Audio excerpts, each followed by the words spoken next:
Welcome to the Relationship and Wellness Podcast with Nicola. Nicola runs transformational breakthrough programs for individuals and couples and has several award-winning audio programs.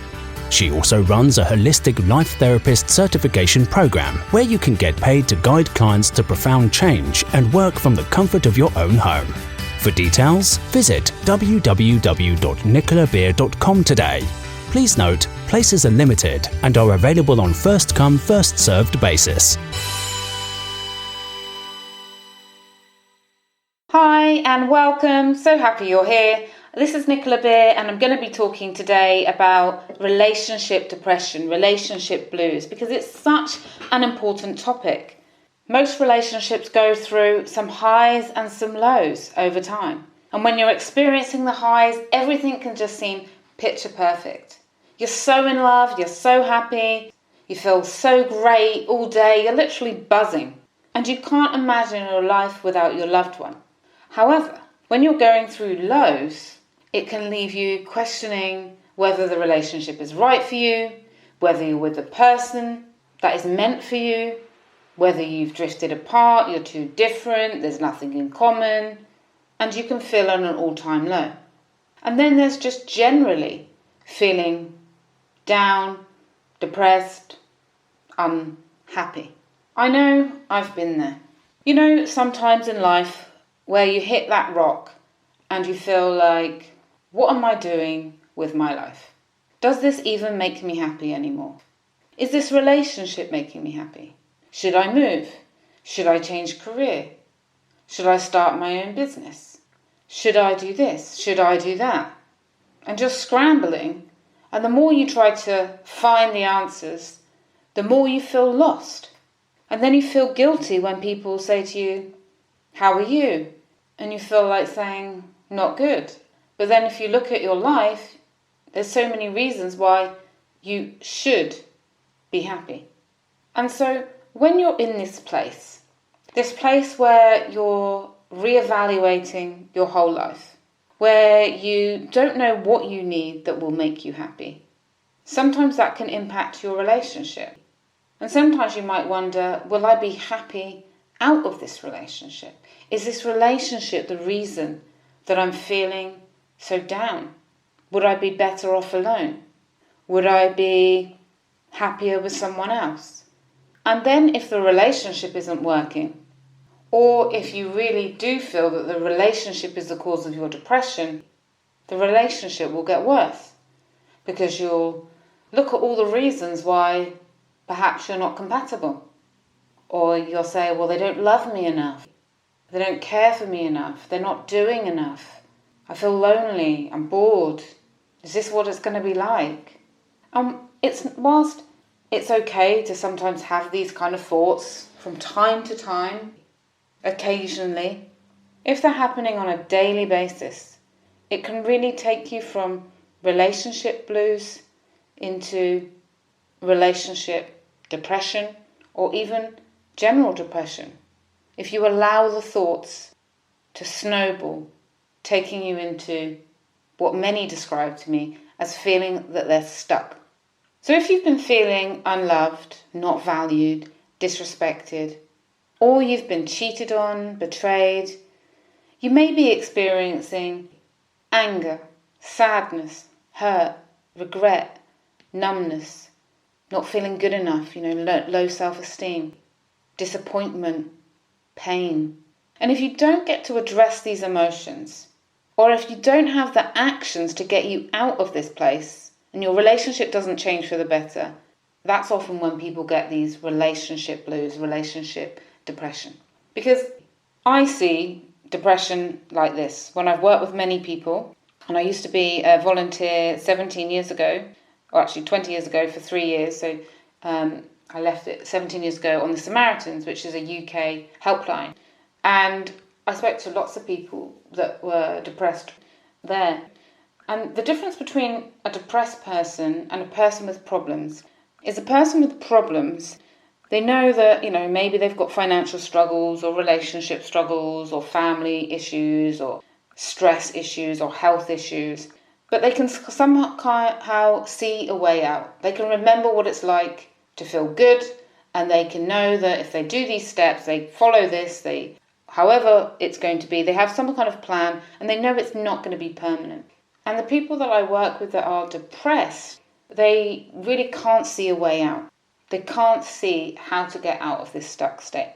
So in this episode today, I'm going to be sharing with you some steps and some tools that you can do to help yourself if you are feeling really unhappy at the moment in your life and you can't quite figure out why, or you're feeling really unhappy in your life and you know it's the relationship, what you can do. And then also if you're in a relationship with someone and you're concerned that they're going into a deep negative cycle and you're not sure what to do, I'll give you a few tips for that. Because people turn to me for guidance, sharing that they can't feel happy in their relationship because nothing's changing and they've tried everything. And sometimes people have tried lots of different things, and sometimes people think they've tried everything because they've tried telling their partner what they want in an aggressive or in an unhelpful way. So yes, sometimes it can be about not having the right strategies and tools to turn things around. Relationship blues are a common thing to go through. According to the medical news today, a study carried out in 2020 found that women who had gone through some kind of abuse in their relationship had a higher risk of depression.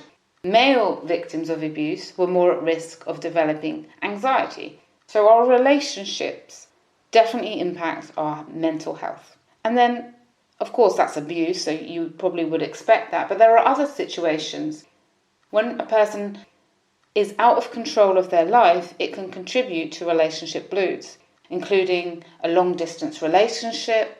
If you are apart from each other, sometimes you can't remind each other why you love each other, what's great about your relationship, why you're so happy, fulfilled. And when you don't see each other and you're not connecting maybe online enough, the distance can cause a lot of stress. And then there's other life events like losing a job, a business, a loved one that can of course impact a relationship if you don't feel supported, looked after, cared about. And as you know, many of the people I help are somehow going through a form of being cheated on, or they have cheated. So I just want to say that feeling frustrated or sad from time to time is very normal. It's when someone feels unhappy, stressed, anxious, can't see much good about themselves, about life, that is something to get helpful.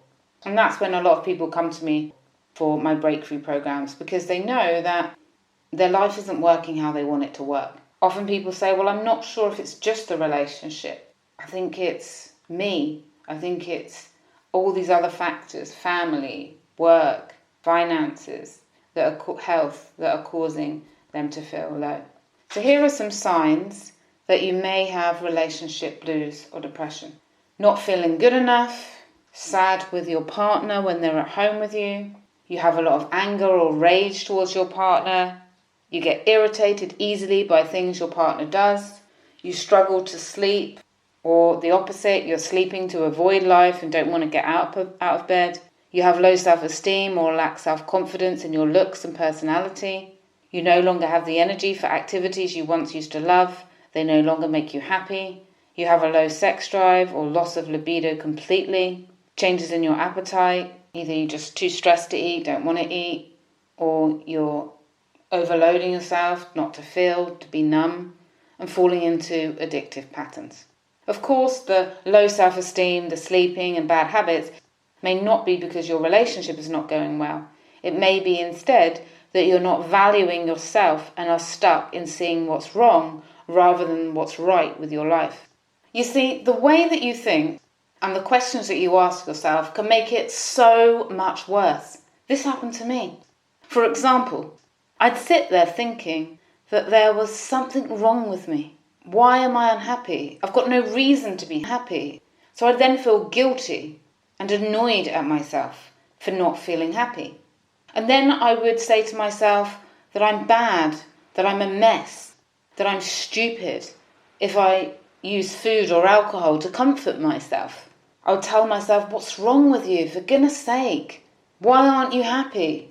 And that stress and that pressure that you put on yourself then creates more annoyance. Or you may be thinking these thoughts about your relationship. Why are they irritating me so much? Why don't they love me enough? Why can't I stand to be around them? Either I'm to blame because I'm a bad person, they don't deserve the treatment I'm giving them, or you say, no, they're to blame. Look at what they did 2 years ago. Look at what they did last week when they forgot to do this that I asked them to do. And we just go into this spiral and we feel so overwhelmed with emotions, it can just make you feel terrible. Resentment is terrible. Blaming yourself, blaming them is terrible. Thinking and expecting the worst of your partner is a horrible way to spend your day. It will harm you, it will harm them, it will harm the relationship and the whole home environment. The good thing is that we can start to change our lives very quickly. We can change our lives just by changing the questions that we ask ourselves, the thoughts that we think, and our beliefs. Because our thoughts and our beliefs shape our reality.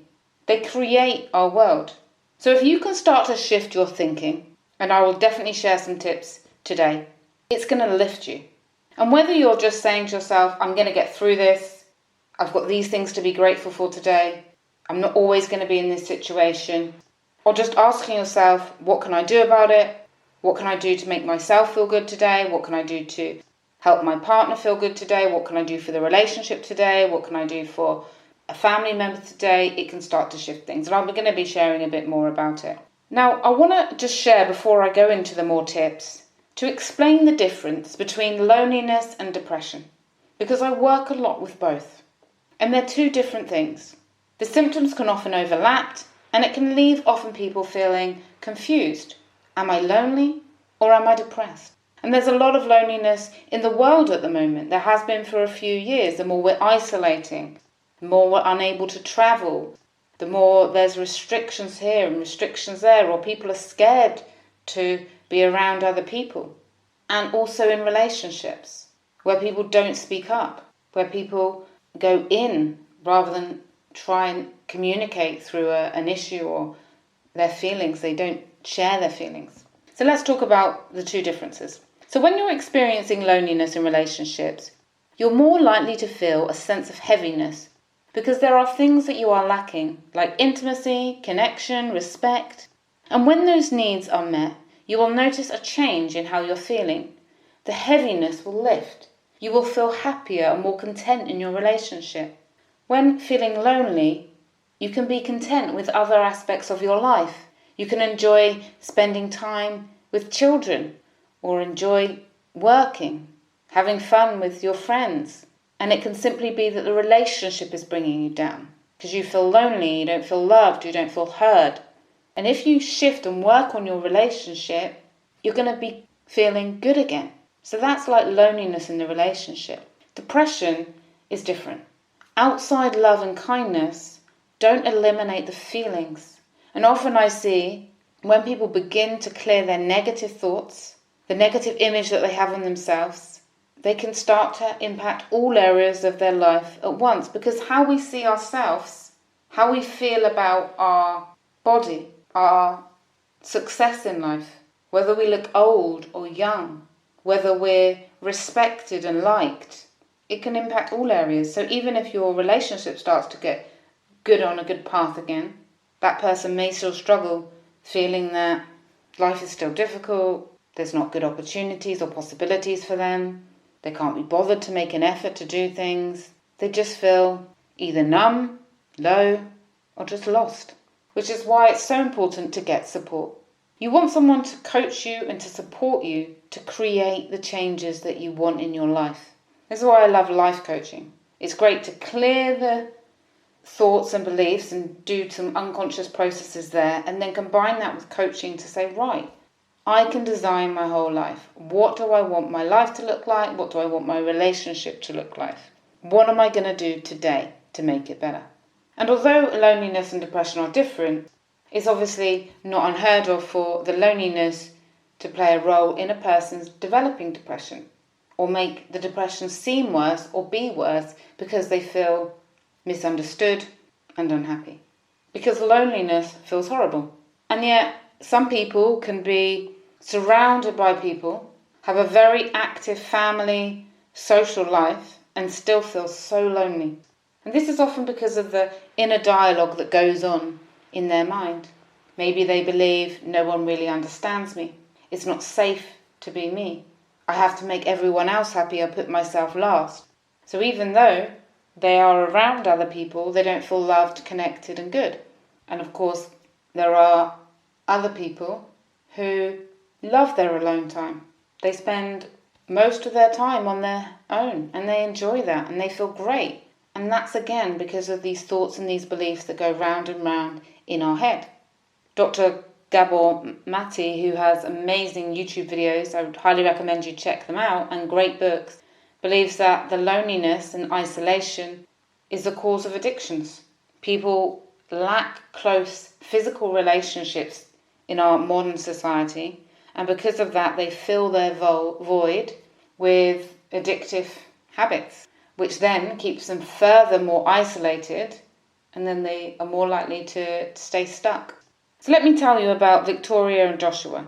Victoria booked an intensive breakthrough package with me because she wanted help in breaking the cycle of jealous and insecure thoughts. She was ruining her relationship by being needy and controlling. Victoria had been with Joshua for 7 years and married for 3. Things were good until Joshua's work got very demanding and he would feel too tired for sex. And on the weekend he would be too drunk for sex, as he let go of all the stress through alcohol and just drank until he passed out. Victoria felt unloved, unattractive, and she wondered if she was sexual enough for him. And then she also couldn't get the thought out of her head that he was cheating on her. She couldn't shake off the thoughts.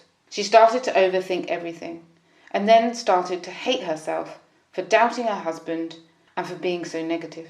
She also hated the way that she looked. I look old, fat, my skin is horrible, she said. It's no wonder Joshua has lost interest in me. These negative thoughts just spiraled out of control, and she felt unhappy most of the time. It changed the way she behaved, which in turn reinforced the thoughts that she wasn't good enough. This affected her self-confidence and pushed her further away from her husband and from doing fun things outside of the relationship. The longer she stayed in this cycle, the more she fell into relationship blues and depression. When someone experiences relationship blues and depression, it will directly impact their partner. Their relationship and everyone in the family home too will be impacted, as I'm sure you know, or would expect. They may stop looking after themselves, they may lack energy for any activities, they may just want to stay in, be alone, or they may just get irritated all the time, irritated over small things. And this can make a partner feel unwanted, unloved, blamed, and it can also affect children, where children don't understand why is mummy and daddy not wanting to do anything. They have no energy to take them to the park or to do things with them, or why are they shouted at so much? So it can really influence the balance in the home between everyone. When one person in a home is not feeling any positive energy, it can throw all the other family members off, because we have that energy that we carry with us.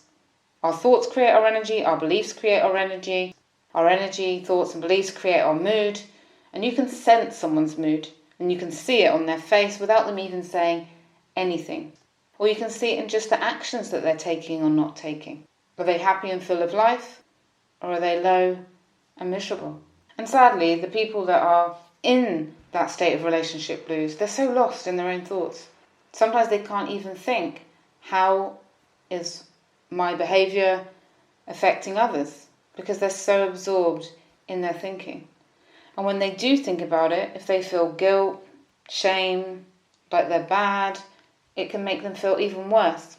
To change Victoria's and Joshua's situation, we decided that rather than a couples program, which would only focus on the relationship, it would be good for Victoria to focus on herself, to work on clearing the negative thoughts, making her unhappy and cold towards him, and also to redesign her life so that she could feel good, fulfilled, and like she had more meaning. Victoria cleared the jealous and insecure thoughts. She learnt to love herself and see that she did have a good, loving husband and home after all. I recently connected with Victoria as she's interested in doing the Holistic Life Therapy Mentorship Program. And she said that it's been over 2 years and she hasn't thought about him cheating once. She's felt secure, good and at peace. Changing this made such positive changes in their whole dynamic. And when Joshua could see that she was kinder, more loving, more fun, carefree, less angry, less worried and anxious or aggressive in just 1 week, he decided that he wanted to be his best version of himself for her, and he did the breakthrough process too. Even though he said he didn't believe he needed any help and he didn't really believe in therapy. But he was curious and wanted to give it a go. In the process, Joshua changed his relationship with alcohol. Rather than alcohol sometimes controlling him, he was in control of the alcohol. He knew that he was deciding when and how much to drink, and we reinforced this belief in his subconscious mind. He cleared his anxiety over his job. Even though he was successful, he still had a fear that he might be sacked or fail. He also let go of the pressure that he was putting on himself to be a huge financial multi-millionaire and just to enjoy life. And he also made time for himself to exercise and have more fun with the children. So they took it in turns to arrange family outings on the weekends. Having the 2 breakthrough programs helped them fix their relationship because they were working on the causes of relationship blues. The biggest cause of relationship blues is the thinking that we create and our beliefs. Now, as not everybody has the resources and time to do a breakthrough program with me, if this sounds familiar to you and you're unsure what you can do, I'm going to be giving you some tips. The first thing is to reframe the situation so that you can change your thoughts and see things differently. Instead of turning every situation into a negative about you, reframe it. Sometimes we can take things too personally, make a story up in our head, and then get stuck on that story.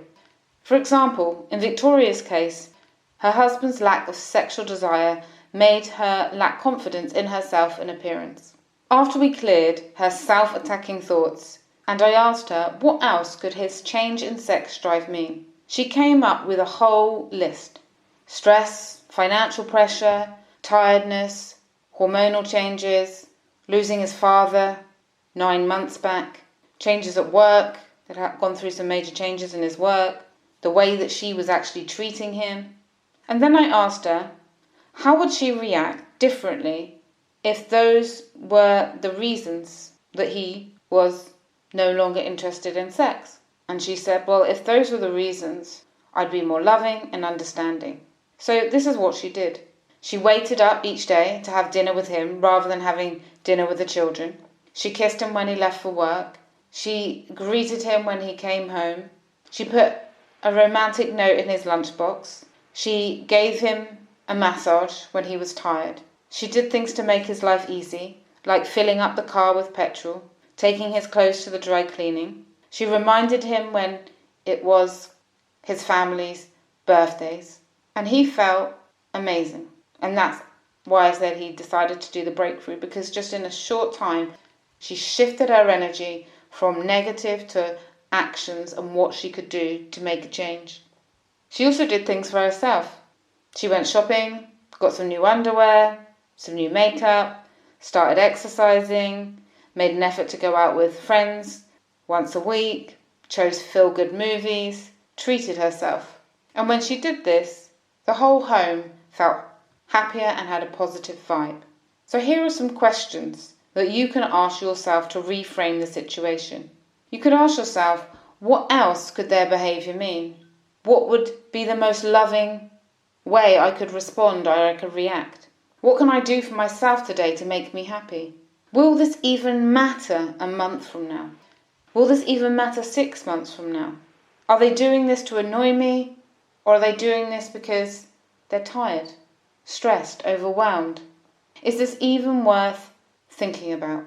Can I actually control the situation? What actions can I take to influence the situation in a positive way? What am I in control of? Am I making this all about me when actually it's not about me Am I taking this too personally? What can I do to feel good in myself today?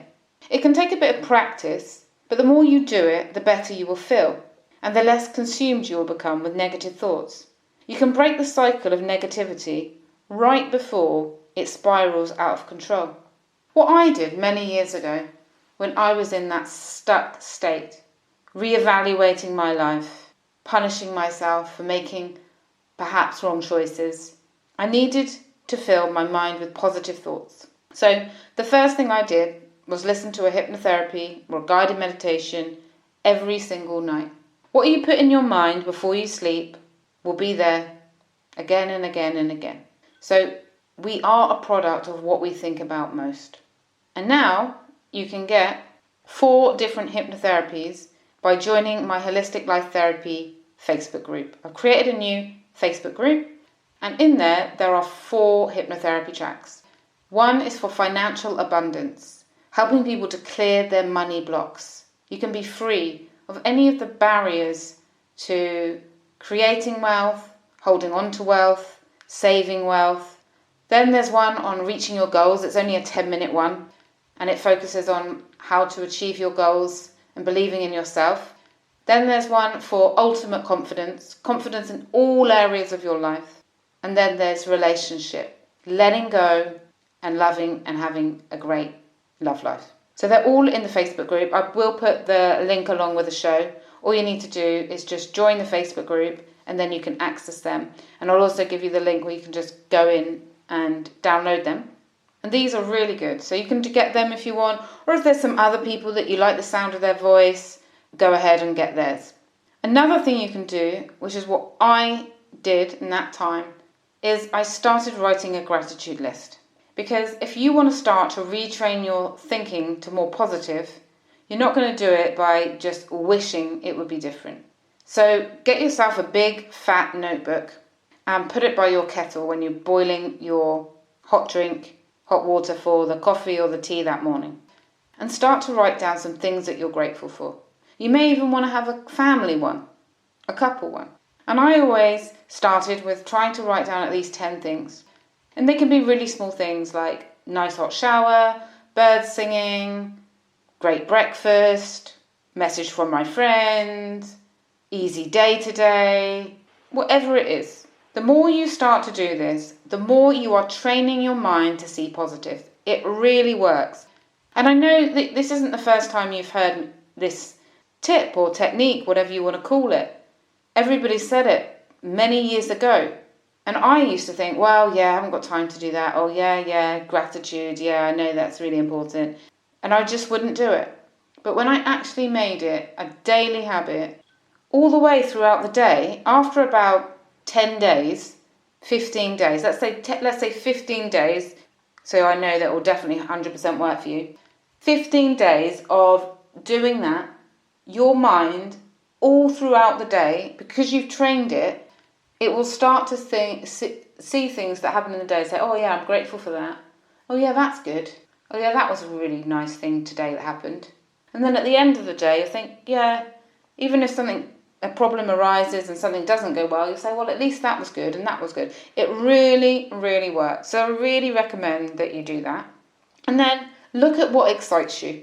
Sometimes you can get stuck in a cycle of work, home, chores, responsibilities, and you have nothing to look forward to. Every single person that I work with, I'm always like, you have to have something to look forward to. Something to look forward to in your relationship, something to look forward to in your own life each week. What have you got to look forward to? Try new things. Think about what you used to love. Do something that's different. Find something that makes you feel alive again. And if you don't like it, you don't have to do it again. You can just laugh. But doing new things, trying new things, going out of your comfort zone will help to grow you, will help you to feel that there's more to life than just work, sleep, eat, repeat. And hobbies can also help with loneliness if you are feeling isolated. Connecting with more people that like the same things that you like can be a really good thing. And if you can't leave the house, look at doing some online courses where there's a group of people all doing a training at once at the same time.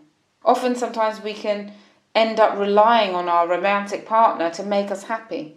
But if you give someone the responsibility to make you happy, you also give them the responsibility of making you unhappy. You are responsible for your happiness.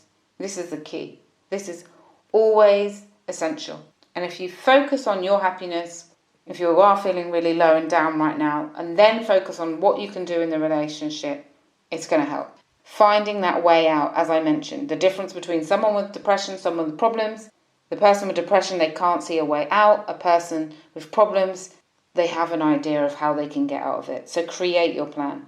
And for partners out there who are in a relationship with someone who's experiencing relationship blues, don't underestimate the power of your love and support. According to the developmental psychology studies, they indicate that a partner who is supportive can help boost their partner's self-esteem, confidence, and improve their mental well-being. So if you notice your partner is experiencing relationship blues or depression, here are a few tips that will help you be there in the best way possible. First of all, be proactive. Think for yourself, helping in subtle ways. For example, if a person is so overwhelmed by what there is to do and is thinking all the time, which happens when people are feeling low, and not getting things done as much as they used to be able to get things done, rather than ask them, what do you want me to do? How can I help? Tell me what to do and I'll do it. Just take over, because that can cause frustration further when you ask that question. Look at what needs being done. Start to do things. Start cleaning, cooking, sorting the children out. Without highlighting what you've done, just do it. And they're going to feel loved and taken care of. Actions for many people speak louder than words. And some people get exhausted by having to think and to share what needs doing with their partner. They hope that they could just see it and help and not give them an extra pressure of thinking about, oh yes, all these things need doing. Showing them love and reassuring them, even when they are snappy and negative, is going to help them to then look at themselves and look at what they can do to change. If you're aggressive and horrible back, they're either going to blame you and then the relationship blues are going to get worse, or they are going to switch off, shut down, and withdraw even further. Obviously, sometimes it can be difficult when we're busy with work and home lives to make that effort to show them that they're loved and reassure them. However, if you can make the time daily to do that, the closer you'll become. And the closer you are, the more success you will have in influencing them into feeling happier and more positive. Hugs are known to increase the hormone oxytocin. And this hormone is associated with happiness and contentment. In fact, a study researched the links between oxytocin and relationship and found that women who frequently had hugs with their partner had higher levels of oxytocin than those who didn't hug frequently. Another thing you might want to try is being in nature, going for walks or just being there outside. There are multiple benefits to walking in nature. Some call it grounding or earthing. Whether it's looking at the sea, walking near trees and woodland, or simply a park with some grass, it can be beneficial. According to scientists, having direct exposure to nature can leave you feeling recharged and reduce the severity of low moods. You can start off small if your partner struggles at the moment to leave the house, like going into the garden or a local place with some grass, and then maybe going further afield. And walking, or any exercise you can do together, is also great for lifting moods. As we know, exercise works exactly like an antidepressant in the brain. So whether you are reconnecting outside by walking, or you're doing some fitness inside, when you're both in that happy state towards the end of your workout or during the workout, you're going to associate and connect that with each other, and that's going to make you feel good in the relationship. Also, don't let their mood ruin your mood or control your mood. Sometimes I work with couples and the person has kind of given up themselves and are living their life a lot for their partner, where if their partner's happy, they'll be happy. If their partner's stressed, they'll be stressed. If their partner's tense or negative, they'll be tense and negative. They can't be happy unless their partner's happy. And this gives away, one, your power, and two, it's not going to help the relationship if you're both connecting on a negative low state. You need to empathise with them, show compassion, understanding, want to learn more about how they're feeling, ask them to share so you can empathise and support them. But don't stay there and be there yourself. Be that positive light. Be that constructive, focused partner. So thanks for listening today. To get those audios, there's 4 different hypnotherapy meditations, which are new. I haven't shared them before. And they are focused on this financial, confidence, goal setting. And then I've put the relationship one in there as well. You can get that by joining the Holistic Life Therapy group, which is going to be full of tips and strategies and tools on mindset, living your best life, changing your life from the inside out, emotional intelligence, releasing and healing within the body, and living your best life yet. And if you're struggling with a relationship right now and you would like to find out more about my breakthrough programs, my relationship programs, of course, please do go to my website, nicolabeer.com, or email me, nb@nicolabeer.com, and I'd be happy to share more information. From my heart to yours, thank you so much for listening. Wishing you an amazing day ahead. Thanks for listening to the Relationship and Wellness Podcast with Nicola Beer. If you are interested in finding out more about becoming a holistic life therapist, would like to get Nicola's mentorship directly, or check out the award-winning audio programs, visit www.nicolabeer.com today. Subject to availability, a wait list may apply.